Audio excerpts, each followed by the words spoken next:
प्यारे बच्चों, उम्मीद है आप सब लोग अच्छे होंगे। तो बच्चों, इस वीडियो में हम बात करने वाले हैं स्मिथ अपक्रिया के बारे में। तो बच्चों, क्या होती है स्मिथ अपक्रिया, पहले इसकी हम लोग लैंग्वेज को देखेंगे। जब कार्बोक्सिलिक अम्ल को हाइड्रोजोइक अम्ल के साथ शांत सल्फ्यूरिक अम्ल की उपस्थिति में गर्म करते हैं, जिससे प्राथमिक अमीन बनती है। इससे ही बच्चों हम लोग स्मिथ अपक्रिया कहते हैं। इसकी रिएक्शन क्या होती है, ध्यान से देखो। RCOOH carboxylic acid plus N3H hydrazoic अम्ल। N3H को बोलते हैं बच्चों हाइड्रोजोइक अम्ल। N3 माइनस होता है, जिसे एजाइड आयन कहा जाता है। N3 minus azide ion, azide ion. इसे आप बोल सकते हो हाइड्रोजोइक एसिड या बोल सकते हो हाइड्रोजन एजाइड। हाइड्रोजन एजाइड, इस पर माइनस का चार्ज होता है। अब सांद्र सल्फ्यूरिक अम्ल की उपस्थिति में बच्चों ये रिएक्शन होती है, तो क्या होता है, ध्यान से सुनो। कार्बन डाइऑक्साइड गैस निकलता है, CO2 गैस, और हमारे पास कितने नाइट्रोजन है बच्चों, 3 नाइट्रोजन है, तो N2 गैस निकल जाती है। CO2 gas plus N2 gas. अब हमारे पास क्या बचता, ध्यान से देखो।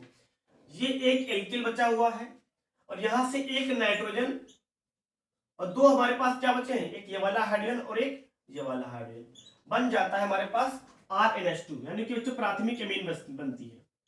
RNH2 प्राथमिक अमीन बन जाती है। तो इसके बच्चों कुछ हम लोग एग्जांपल देखेंगे, और फिर इसकी क्रियाविधि के बारे में बात करेंगे कि ये पूरा रिएक्शन क्रियाविधि के अनुसार कैसे होता है। तो पहले कुछ उदाहरण देख लेते हैं बच्चों, जिससे R के जगह पर हम लोग लगा लेते हैं CH3COOH, CH3COOH प्लस क्या हो जाएगा N3H, सांद्र सल्फ्यूरिक अम्ल की उपस्थिति रहेगी। यहां से क्या होगा, CO2 और N2 निकल जाएगा। क्या बचा मेरे पास बच्चों, ये CH3 बचा, और एक नाइट्रोजन और दो हाइड्रोजन बच जाते हैं, जिससे बन जाता है मेथिल अमीन। क्या बनता है बच्चों, मेथिल अमीन। बच्चों, इस रिएक्शन की सहायता से आप कार्बन भी कम कर सकते हैं। जैसे वोल्टस क्रिया की सहायता से आप कार्बन बढ़ा सकते हो, ऐसे ही स्मिथ अपक्रिया की सहायता से आप कार्बन को कम कर सकते हो। क्योंकि देखो यहाँ पे हमारे पास कितना कार्बन है, 2 कार्बन है, यहां से एक कार्बन क्या हो गया है, कम हो जाता है। तो इस क्रिया की सहायता से आप कार्बन कम कर सकते हो। अब बच्चों, इसके हम लोग क्रियाविधि की बात करने वाले हैं। तो बच्चों, जिसको नोट करना है नोट कर ले, फिर इसको मिटा रहे हैं। तो बच्चों, अब इसकी हम लोग बात करेंगे क्रियाविधि कि ये कैसे रिएक्शन पूरा होता है।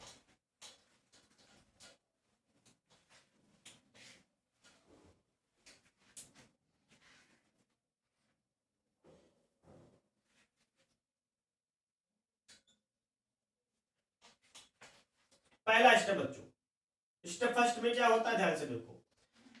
स्टेप फर्स्ट में एसिलियन आयन बनता है। कौन सा आयन बच्चों, एसिलियन आयन, एसिलियन आयन, एसिलियन आयन,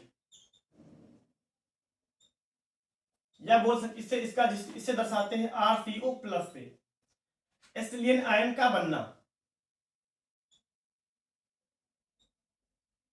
तो बच्चों, पहले स्टेप में क्या होता है, एसिलियन आयन बनता है।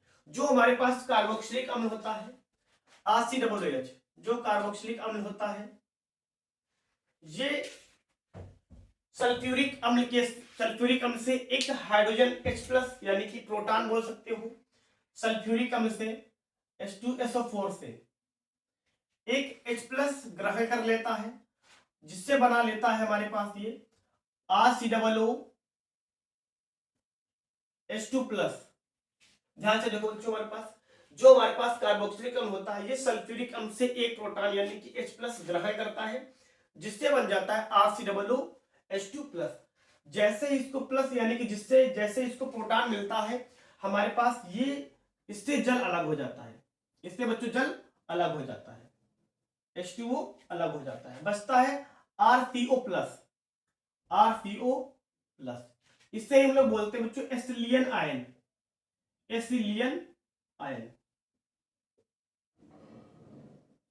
एसिलियन आयन। तो पहले स्टेप में क्या होता है, एक प्लस यानी कि हाइड्रोजन सल्फ्यूरिक अम्ल से एक प्लस निकलकर RCOOH कार्बोक्सिलिक अम्ल के साथ जुड़ता है और फिर हमारे पास जल निकल जाता है और बन जाता है एसिटिलीन आयन। सेकेंड स्टेप में बच्चों क्या होता है, सेकेंड स्टेप में जो हमारे पास हाइड्रोजोइक अम्ल होता है, हाइड्रोजोइक अम्ल यानी कि N3H, इस एसिटिलीन आयन पर अटैक करता है, यानी कि इस पर हमला करता है, इसके साथ रिएक्शन कर लेता है। कैसे करता है ध्यान से देखिए, RCO प्लस N3H यानी कि हाइड्रोजोइक एसिड। आपको पता है जो हमारे पास N3 होता है इस पर माइनस का चार्ज होता है, N3 पर कौन सा चार्ज होता है, माइनस का चार्ज होता है, जिससे हमारे पास बन जाता है बच्चों RCON3 बन जाता है, जिससे बच्चों बोलते हैं, और बच्चों हमारे पास H प्लस अलग हो जाता है, RCON3 इसके साथ जुड़ जाता है क्योंकि इसका प्लस का चार्ज है, इस पर माइनस का चार्ज है, ये N3 इसके साथ चिपक जाता है और हाइड्रोजन अलग हो जाता है H प्लस का। इसका नाम होता है बच्चों एजिडोकीटोन, एजिडोकीटोन, एजिडोकीटोन। आप इसे एसिल एजाइड भी बोल सकते हो, एसिल एजाइड।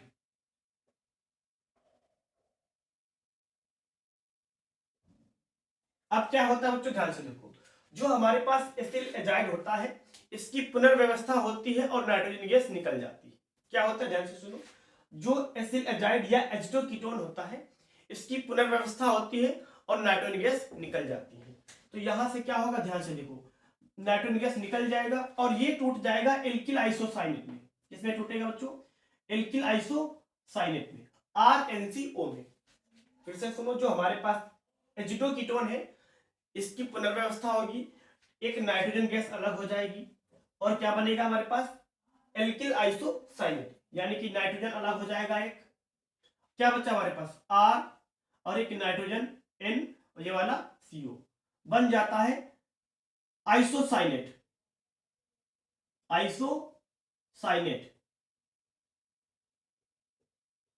हाँ बच्चों क्या बनता है, आइसोसाइनेट। अब जो हमारे पास आइसोसाइनेट बना हुआ है इसका कर देते हैं जल अपघटन। क्या करते हैं, इसका जल अपघटन। जो हमारे पास यानी कि थर्ड स्टेप होता है बच्चों हमारे पास, या लास्ट स्टेप होता है, यहां से जो हमारे पास बना है RNCO, इसका कर देते हैं हम लोग जल अपघटन। क्या करेंगे बच्चों, जल अपघटन, जिससे ये बन जाता है हमारे पास एक ऑक्सीजन, ये वाला CO और ये वाला ऑक्सीजन बना लेता है CO2। क्या बना लेता है बच्चों, CO2 गैस, कार्बन डाइऑक्साइड। अब हमारे पास क्या बचा हुआ है ध्यान से देखो, इस तरीके से था R double bond C double bond O, यानी कि इतना पोर्शन हट गया। इस कार्बन के साथ क्या हुआ, इस कार्बन के साथ में एक ऑक्सीजन ये वाली, यानी कि एक तो ऑक्सीजन के पहले से था और एक जल से एक ऑक्सीजन इसके साथ ऐड हो गया, जिससे बन गया CO2 गैस। हमारे पास यहाँ पर नाइट्रोजन की दोनों वैलेंसी अब खाली हो चुकी है, तो हमारे पास दोनों हाइड्रोजन एक एक वैलेंसी के साथ ऐड हो जाते हैं, जिससे बन जाता है RNH2 बच्चों, प्राथमिक एमीन। तो ये होता है पूरा बच्चों क्रियाविधि इसका। तो पहले स्टेप में क्या होता है, अम्ल H2SO4 से H+ ग्रहण करता है, जिससे बनाता है एसिटिलीन आयन, और फिर हमारे पास जो एसिटिलीन आयन है इस पर N3H यानी कि हाइड्रोजोइक एसिड अटैक करता है और बना लेता है एजिडोकीटोन, जो जिसकी पुनर्व्यवस्था होती है, इससे एक नाइट्रोजन निकल जाता है और बन जाता है आइसोसाइनेट।